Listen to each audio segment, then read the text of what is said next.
আপোনালোকে চাই আছে E24 লাইভ ব্ৰেকিং আৰু ষ্টুডিঅ'ত মই ৰবি। কোন এই বেনাৰ্জী আহমেদ? কোন এই বেনাৰ্জী আহমেদ? আবকাৰী বিভাগৰ পৰিদৰ্শক এই বেনাৰ্জী আহমেদে চলাই গৈছে অবাধ দুৰ্নীতি। যিহেতু আবকাৰীৰ নামত তেওঁ চলাই আছে অবাধ দুৰ্নীতি।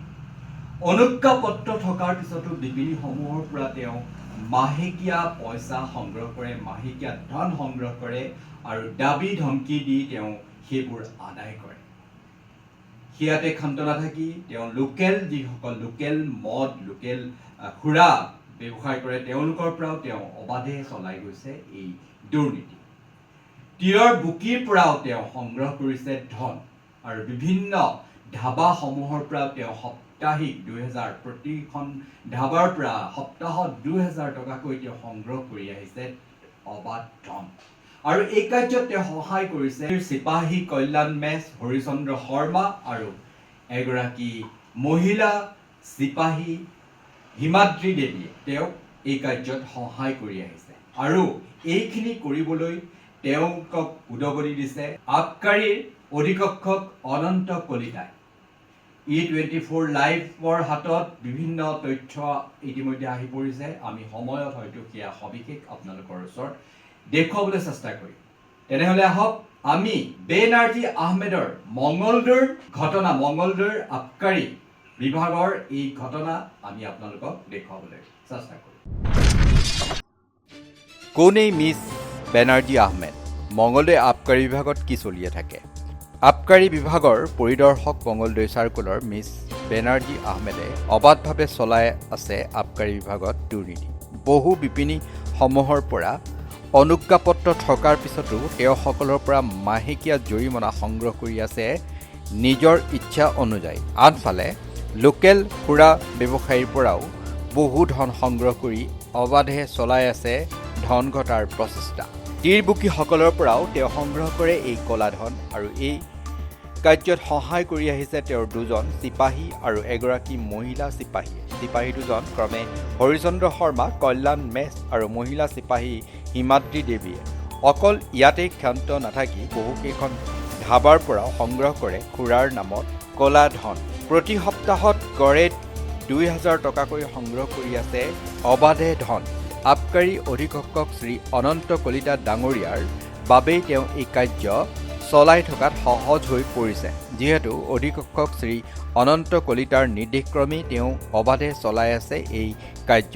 এতিয়া মূল কথাটো হ'ল ৰাজ্য চৰকাৰে এই ক্ষেত্ৰত কি পদক্ষেপ হাতত ল'ব সেয়াহে হ'ব উল্লেখনীয়।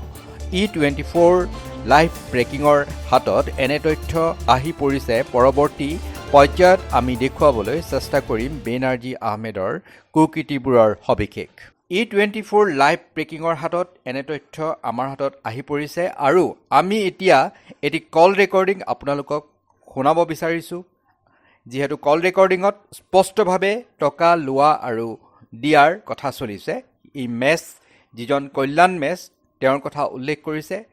তেনেহ'লে আমি পৰৱৰ্তী পৰ্যায়ত নিশ্চয় আমাৰ হাতত যিবোৰ তথ্য আহি পৰিছে আমি পৰৱৰ্তী সময়ত সেই সবিশেষ জনাবলৈ চেষ্টা কৰিম। সেইখিনিলৈ চাই থাকিব E24 লাইভ ব্ৰেকিং।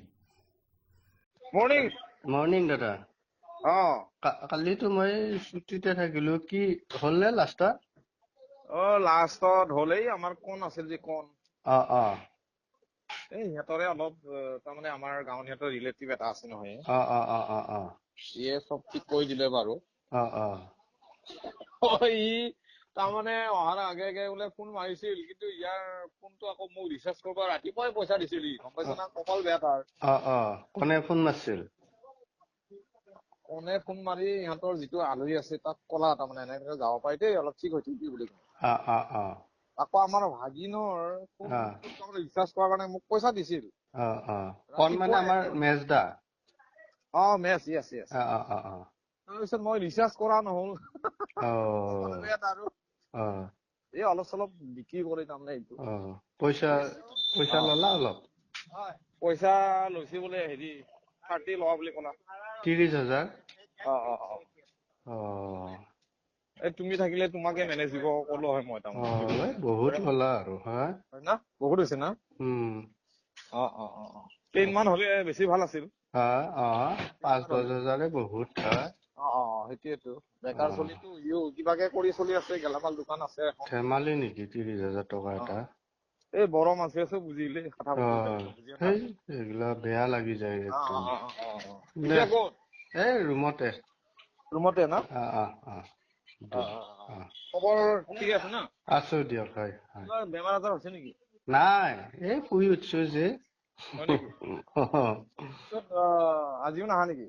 যাম, অলপ দেৰিকে যাম আৰু। হয়, ঠিক আছে, ভাল লাগিল বাৰু। হয়।